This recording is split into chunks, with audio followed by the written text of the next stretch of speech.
Well, Sal, I've just got to say, it's lovely to have you back. I was on my own last week. I'm back. So talking to myself was a bit of fun. And I thought, I'm a bit of a horse fan, and I don't mind winning a trifecta. So I was thinking about the trifecta of fitness success. So what helps us, stay committed and on track with those fitness goals that we happen to have. And so I came up with three things, Sal. They were consistency, intention, and awareness. And I think that in the world of fitness, we often focus on the latest workout fads or, whatever trends are happening at the moment or diet.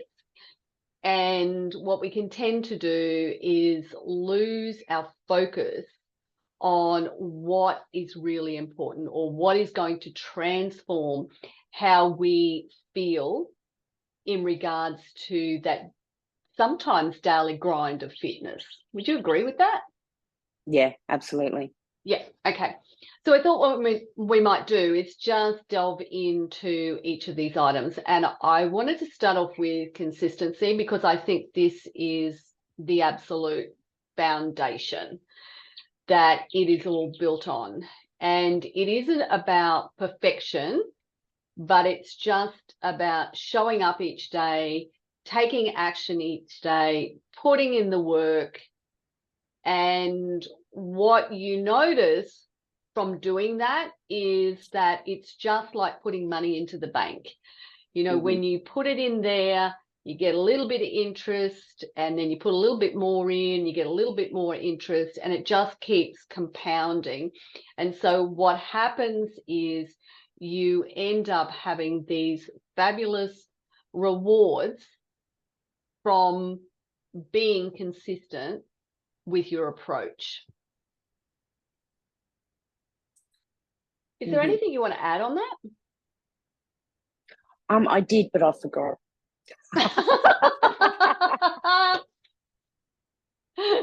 Maybe it'll come to you in a moment. So you keep going and it'll come back to me. Oh, I know what it was. Just getting Okay, it go for done.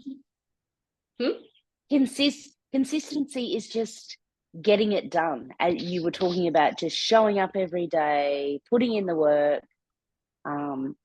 And even if you don't feel like putting in the work, you're still getting it done. Yeah, absolutely. And Yeah. each day might be very different. So I think the action step for this is to committing to some type of realistic workout schedule that fits with your life. I think that's first and foremost. And know that it's about maintaining some type of long-term commitment to yourself. And so it doesn't matter whether it's 15 minutes, 20 minutes, 45 minutes, an hour, 5 minutes. It's going to be better than nothing at all. And it could even be 1 minute, so let's face it, because sometimes life has a way of getting in the road. And so sometimes we just have to adjust that schedule. And knowing that, which is the important factor for me, like what is the thing that is my non-negotiable? And we've talked about that before, right? Yes. So if I had 1 minute, I'm going to pick up a set of weights. And if I've been super lazy and I needed to, get my heart rate going, then I'm probably still going to pick up a set of weights and I might do some kettlebell swings or something like that. Yeah. Yeah. Okay. Do you have anything else to add on consistency? No. No. That was my adding, and I remembered it. Yeah. So it's about this compound effect. I think it's also about skill development as well. So when you first start out, you're not going to know everything. And as you progress, you can still become a little bit not connected to that workout, or maybe disconnected to yourself as well too, or a little bit blasé in regards to it. So maybe your technique and form can start to waver a little bit, or you look around the room and you see somebody else who's doing something different and you think, oh, hang on a minute, I'm wrong. And that's happened to me. And then I ask the question, I go, am I doing it wrong? And it turns out, no, I'm still doing it right. So, but I think that you're just doing it differently. Yeah, I'm just doing it differently. That's exactly right. So I think that learning how to do it and doing it consistently and focusing on your form and technique is such an important factor in being consistent as well too, because one of the things that can happen is if we're not focused on form and technique, then we put ourselves at risk of injury, right? Mm-hmm. I think it's very important to remember too that it's not just someone just starting out or beginners that need to focus on that. We can get very lazy in what we do, even as trainers. Absolutely. You know, we are always learning and relearning and honing our skills and making sure we're doing them right. So I think it's very important to, even if you have been training for, 6-10 years, doing strength training, whatever it might be, just check your technique, check your form.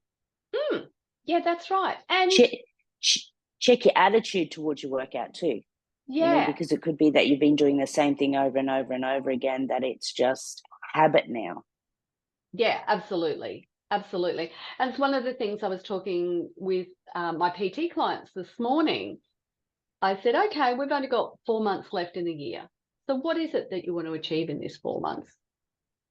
And a number of them said that they wanted to lift those heavier weights. They've gone out and bought them. They've got them. But they haven't started using them yet. And so it was like, okay, well, what's the hesitation? Well, the hesitation is that I can't do it for everything. Okay, but that's okay. You can still you could use them for this exercise or this exercise. And they've gone, yeah, you're right. And I said, so you're just going to swap the weights over. That's okay. And maybe you think you can't do it overhead, but you might get one out. And you get that one out, and then you go down, go back to the weights that you're currently using. And you finish that exercise component then. And then next time you do it on the next set, you might get 2 out. So the way for you to actually up level that is to, again, you just start. Yeah. So I think the action step on this, Cell, is to focus on mastering the proper form in some of those foundational exercises, because they're the key to us moving well in everyday life. And so we want to practice them regularly. And when we do that, we're going to see those improvements over time. Definitely. I think the next key element to this was to building momentum, because consistency will build momentum, right? It makes it easier. Yes. Day 1, it could be a grind. Day 2, it feels a little easier. Day 3, it's starting to feel a little bit better and a little bit better. So that routine is going to help us build that momentum, and it's going to feel less of a chore. And that's what we want it to do, to feel less of a chore. And building that momentum is also going to keep your boundaries in place, but it's also going to ensure that you yourself keep your boundaries in place. Yeah. And I think that the action step on this is to track it.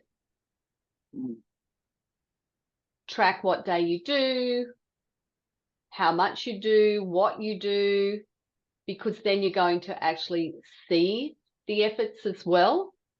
So you're not just feeling them, you're seeing them as well too. Yeah. Yeah. Definitely track. And there's so many ways to track. Oh, heaps. Notebook, phone. Yeah. You can, so many apps you can download, smartwatches, all that sort of stuff. Yeah, heaps and heaps of stuff. Now, the second part of the trifecta is intention. So this is what I would deem to be the power of purposeful action. Try saying that quickly. So I think working out with intention means you have a clearer purpose for each session you're attending. It's about the quality over the quantity, and it means that you're being more present in your workout. And I think that starts with focused effort. So when you're intentional, it means you're more likely to give each exercise your full attention, which means if you're giving it full attention, then you're going to get better results from it. Anything you want to say about focused effort or intention?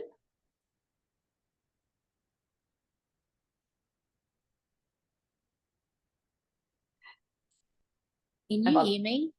I can hear you, yeah. I can't hear you. Hang on. Okay. You can keep talking. I'll be back, ladies. Okay.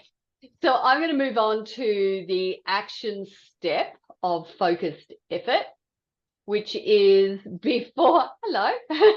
Hello. Before each workout, set a specific intention. And that could be as simple as, today I'm going to focus on my breath during each repetition. Or today I'm going to push myself and increase my weights on this particular exercise. So it's just being intentional and focused in that effort. Yeah. Yeah. You were talking about your PT clients wanting to lift heavier in the next 4 months, or using their heavy weights in the next 4 months. You know, it's just we set those big goals, but we don't set those little goals for our workouts. No. And that intention and that goal in that workout goes hand in hand, I think. Yeah. And look, Sal, I know that sometimes if you're getting out of bed and you're doing a workout at, in the wee hours of the morning, it can be hard to be intentional. Yeah. Real hard. Because you've just basically rolled out of bed and you're still half asleep. So one of the things that I do to wake myself up is I walk outside. So, and I just get some freshness on me. And it's like, oh, yeah, now I'm awake. I'm awake, yeah. Yeah. Whereas others might find, that a cup of tea or a cup of coffee might be the thing that they need. But for me, that's just going to sit in my tummy, and it's just not going to do me any favors whatsoever when I'm doing a workout. Yeah. I think the next thing about intention is that it needs to be goal aligned. So when you're setting some type of intention, when it comes to your workouts, you want to make sure that, what is this goal, or what's this thing that I'm working to? What is it that I'm trying to achieve?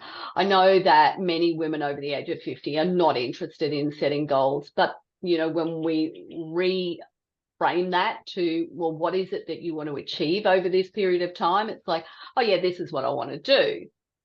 So I think that word for goal is maybe just a little bit daunting, or maybe it's overused. I'm not really sure, but it's certainly, we get roadblocks when we say, what's the goal? And I think sometimes when we think goals, we also think, I've got to make it big, and if I don't get to it, then I fail. And that's not necessarily the right approach to have. It could be too the mindset of young people set goals, old people don't set goals. But that's not the case. Yeah. You should have a goal. You should be working towards something all the time, I think. Yeah, absolutely. Yeah, you're working towards you've got some type of purpose for doing that workout. What's the purpose behind it? And that helps you stay motivated. And of course, motivation is that one thing that we hear, I don't have motivation. And that's one of the hesitations for starting or staying on track when it comes to fitness as well too. So we think go on. I'm just thinking about a little video I watched yesterday, and this father posted this video, and his little girl, she must have been 6 or 7, and he said to her, "What's my motivation to go to the gym this morning?" And she looked at him and she said, "'Cause you're fat." Is that motivation? Yes. The mouths of babes. At the mouths of babes. Yeah. Exactly. So cute.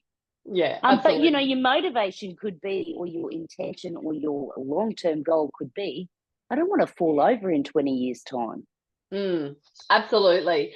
And you know, Sal, that reminds me of one of our clients actually, telling us, this is years ago, where she said that her grandchild was poking her backside and going, "Why is your bum so wobbly?"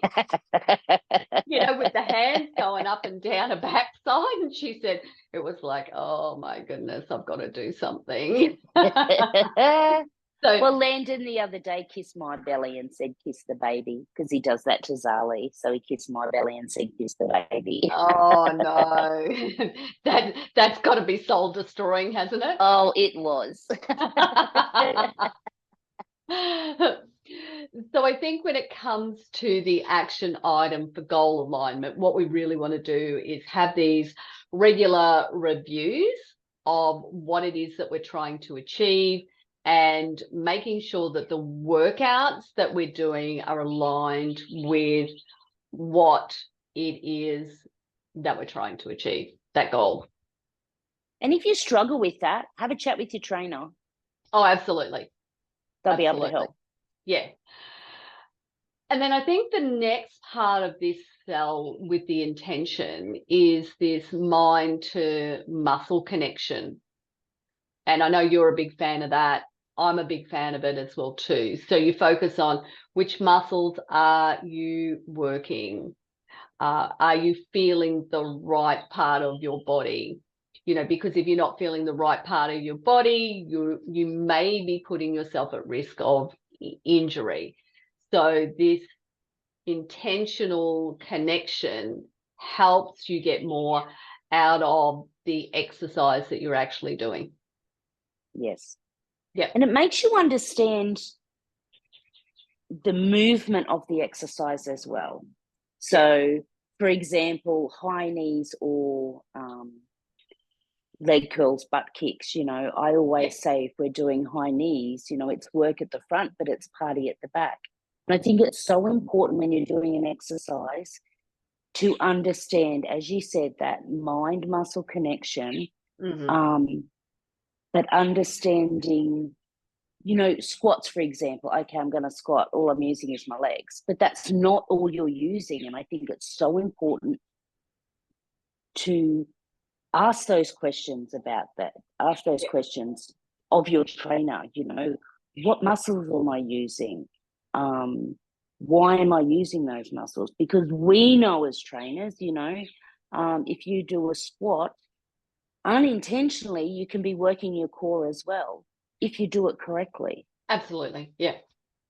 You know, and I think a lot of people don't understand that. They just go, oh, yeah, I'm just going to squat. Yep, I can feel it in my legs, right? And I think, so one of the things that I observed the other day when we were doing a group session was, at the end of it, I said, okay, we had our steppers out. I said, I want everybody to sit on that stepper. Okay, now what I want you to do is do what I'm doing. So it was to stand up from the step. This is a squat. And what I observed was they weren't even squatting down as low as a chair. Yeah. Because it was all about the speed. It's like, I just want to get this done. So there was no intention in that. There was no mind to muscle connection in it. It was just, I'm getting it done. Now, kudos for showing up, kudos for getting something done. But if you want to get results from it, you want to make sure that you put in the effort to it, that you are intentional about it, that you are connecting and you are feeling those muscles. And as I highlighted to these ladies, if you're not getting down to that ground level like that, if you have a fall, how are you getting up? You're staying down there. You are. You are. Till the neighbour comes. And if you fall in the shower, the neighbour's seeing you naked. Yeah, that's right. Nobody wants that. But, you know, we see that in the studio with the speed, you know, because we often do workouts where, okay, you're going to do a minute with those heavy weights. Yeah. And then you're going to do 1 minute with those light weights. The minute the light weights are picked up, all technique goes out the window. There's no connection. It's just boom, boom, boom, boom, boom, boom, boom, boom, boom. Yeah. You know, so it's very important. Technique always first in connecting with those muscles.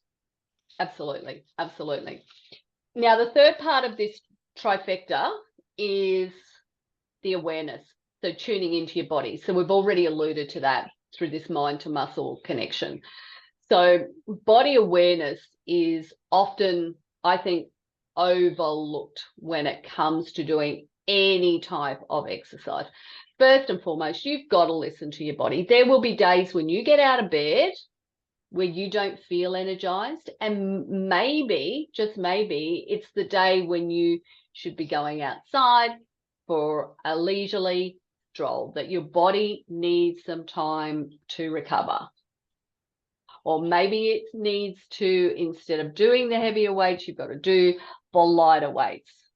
So it is really about listening to your body, but also listening to this little devil that can play out in our head that says, oh, you're not feeling great today. And it can allow you to cop out as well too. Mm-hmm. Yeah. Yeah.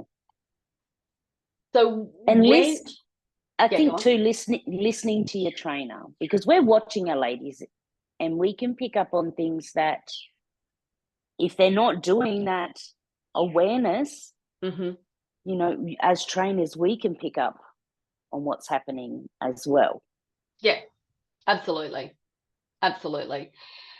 So I think when you're more aware, you're going to improve your form.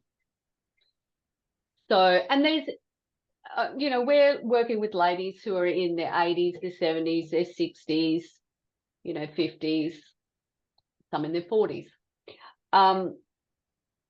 And you see that, you know, one might have been a ballerina when she was younger and did it as competition, you know, and the feet splay outwards, you know, or that's the way they've been walking. And that's just creating a lot of wear and tear on the body, or one foot flicks out one way and the other foot goes another way.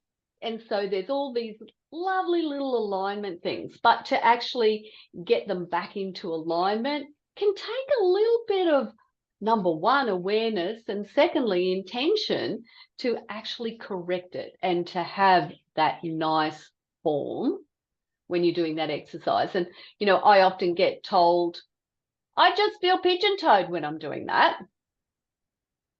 But if I say, look in the screen, what can you see? Oh, no, I'm not pigeon-toed. That's right, you're not. You're now in alignment. You know, your ankles are underneath your knees, and your knees are underneath your hips, and your hips are underneath your shoulders. And a perfect example was last week, and I noticed this. One of the sessions I did in the studio, as you will remember, was the split elevated squats, deadlifts, Yes. Mm-hmm. sumo deadlifts. And it was interesting the amount of women that normal squat on the floor, feet are in perfect position. Yeah. You know, the minute they went into that elevation, they put that foot up on that step, this foot came back, or it went forward, or it was too wide. Yeah. And it was interesting that they were doing that. And it was like, okay, you need to look down at your feet. Are they straight across? You know, are they under your hips? It was interesting seeing that. Look, and I was a participant in that session as well too. And one of the comments that I made to you, Sel, was it was really interesting how having one foot up, 1 foot down, really highlighted that ankle immobility that I have from the breaks that I've had over the years. It really showed up in that format. So, you know, I can get away with it by just using a rolled up yoga mat when I've got 2 feet flat on the ground. But elevation, it was really, really highlighted. And I went, this is really interesting. I need to do this more. You know, and I do, you know, mobility work for my ankles, but because I just didn't go and get it addressed at the time. But, you know, that's a I'm now perfect suffering. example. But that's a perfect example of awareness Oh, totally. of your body. Whereas we know that probably 80-90% of women would have just gone, that hurts, I'm taking my foot off. Yeah. Well, that doesn't feel nice, I'm taking my foot down onto the floor, I don't like that. Yeah, exactly but right. Instead of making, you know, it's made you very, very aware. And as you said, I need to do it more. Yeah, absolutely. Yeah. Enjoyed it. And of course, I'm thinking about the action step. So what is this action step for form improvement? I think it's got to be using mirrors or, you know, the window. Sometimes you can see your reflection in the mirror, using video recordings, you know, just paying attention. And of course, you know, because we run an online studio, Sal, it's perfect, right? All you have to do is look at yourself in the screen. You can see it straight away. Yeah. It's so But don't be easy. afraid to look at yourself.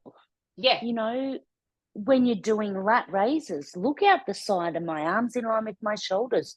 Front raises, you know, we often see the ladies doing front raises and they're up here. How are you not seeing your wrists above your head?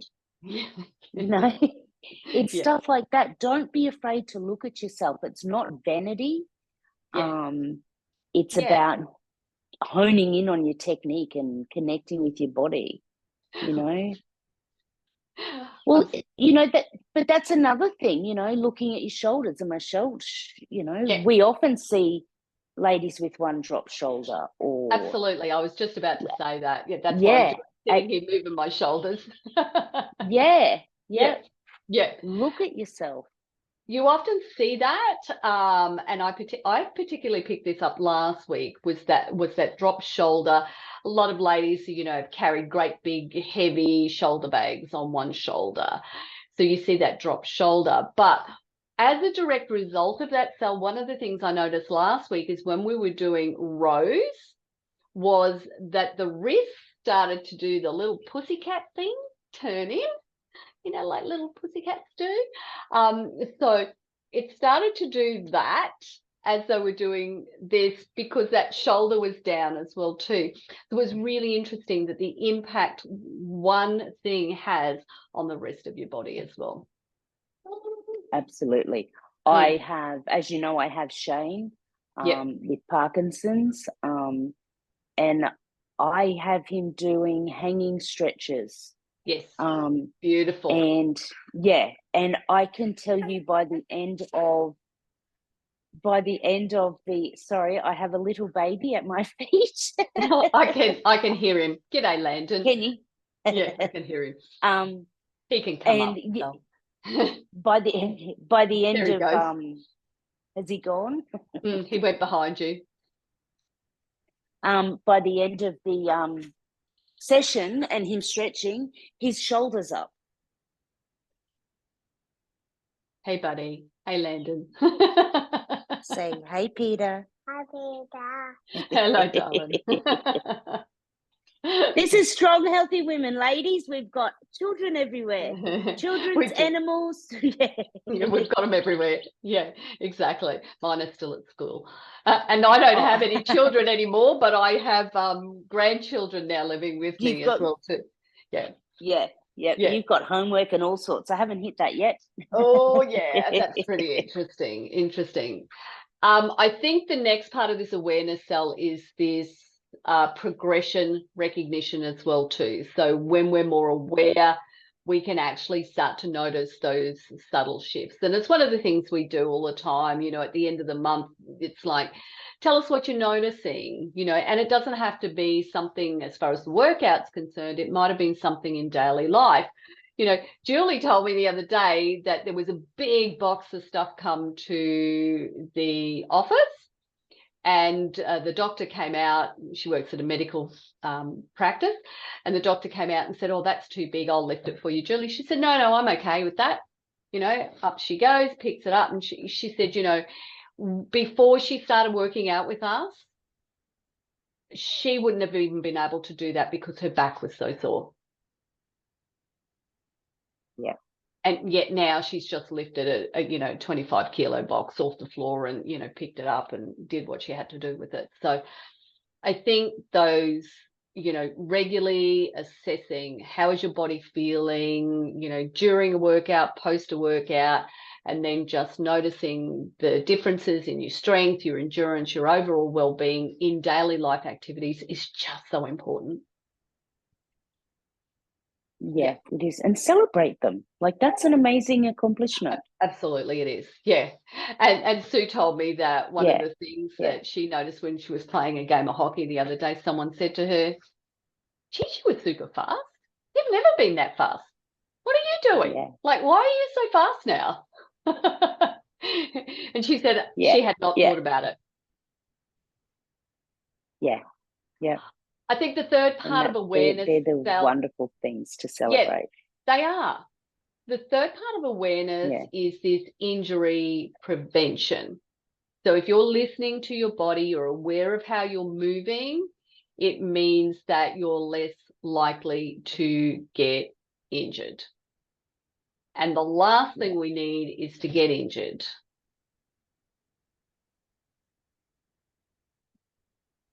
So the action really on this is to recognize the difference between muscle fatigue and muscle pain, as opposed to this just doesn't feel right. And if it doesn't feel right, talking to a trainer, adjusting the workout, and, just making the necessary changes that need to be made at that point. Yeah. And when your trainer tells you to go to the doctors and get it checked out, go to the doctors and get it checked out. Don't wait 6 months. No. Or a year and a half in Kerry's case. Yeah, that's exactly right. Just compounds if we don't do something about it. Sal, is there anything that you want to finish up with, add to what we've talked about? My biggest thing, well, for me and for when I'm training ladies, when I'm training myself, is just go in and be present with your workout. Do all of them. Connect with your body. Yeah. Don't be bored with your workout. Count your reps, count your sets. Yeah. If it's a timed workout, okay, ladies, you've got a minute squat. How many squats can you do in a minute? But checking in that each squat's done correctly. And I think that's the marvelous thing about personal training as well too, because you mightn't be doing the counting, but the PT's doing the counting. And so this morning we did a revisit of a workout that we did 2 months ago. And so here I am, counting sets, reps, and then when I, uploaded their recording so they could see it, I added in the new stats for them to see. So they can see how many more sets they've done. They can see how many where the heart rate got to. So that in itself is this physical thing that you can identify with. It's like, oh, wow, I didn't know that. Yeah. Last time I only did 6 sets, and this time I did 9. Yeah. That's a massive difference. Yeah. I want to finish off by just bringing this all together, Sal. And I think it's about remembering that consistency builds those habits and routines and creates the momentum for you. Your intention allows you to focus your efforts and aligns with what you want to achieve from your fitness program. And awareness improves how you move, how you perform, and keeps you safe. Yes. And I think that is the perfect spot to finish. I think so too. All right. Thanks for joining me, Sal. Thanks for having me as always. You're welcome. Thanks for joining us, ladies. Let us know that you got something out of it. Post below, and we'll see you all soon. Bye for now. Bye. Bye, Sal. Bye, Peter.